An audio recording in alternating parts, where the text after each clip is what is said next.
बिस्मिल्लाहिर्रहमानिर्रहीम नहमदुहु व नसल्ली अला रसूलिहिल करीम अम्मा बाद।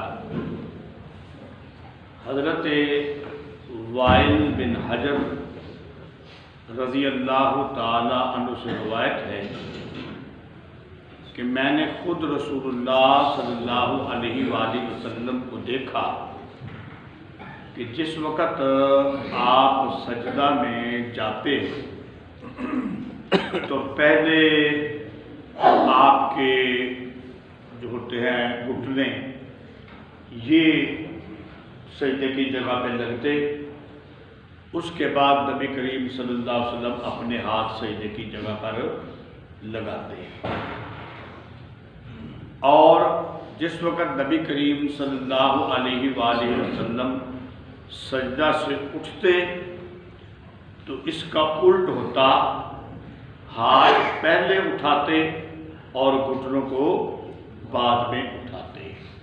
तो ये नबी करीम सल्लल्लाहु अलैहि वसल्लम के सजदा करने का तरीका है कि जब आप सजदे में जाते हैं तो पहले आप अपने घुटनों को नीचे लगाते हैं और हाथों को बाद में फर्श पे लगाते हैं, और जब उठते हैं तो हाथों को पहले उठाते हैं और घुटनों को बाद में उठाते हैं।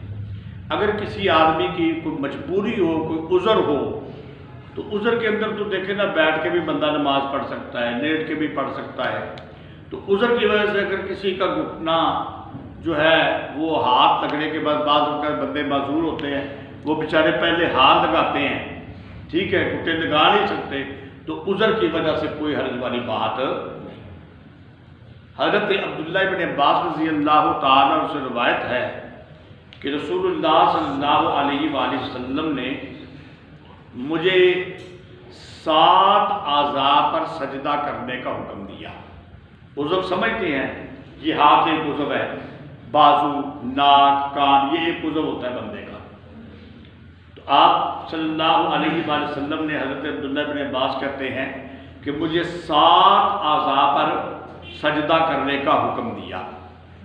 नंबर 1 पेशानी, और ये बात याद रखें कि उलमा ने लिखा है कि पेशानी के साथ ही नाक शामिल हो जाएगी।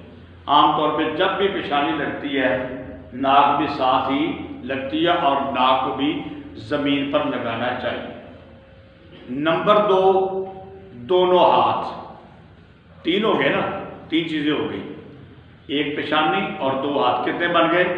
3।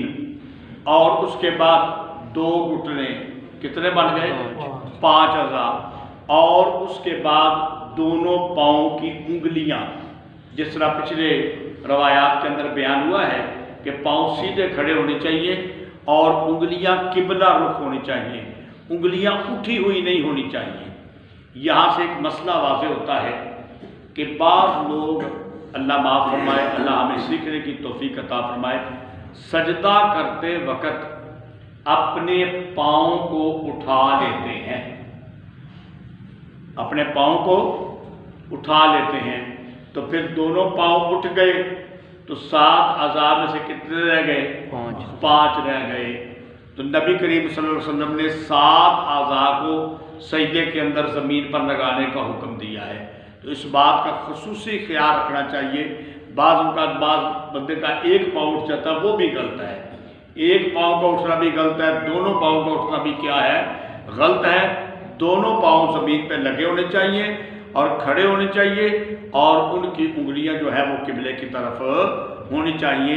ये 7 आज़ा जब बंदे के ज़मीन पे लगेंगे, पेशानी, दोनों हाथ, दोनों घुटने और दोनों पाँव की उंगलियां, तब बंदे का सजदा सही होगा। अल्लाह ताला हमें प्यारे पैगम्बर सल्लल्लाहु अलैहि वसल्लम की नमाज सीखने और उस पर अमल की तौफीक अता फरमाए। वमा अलैना इल्लल बलाग।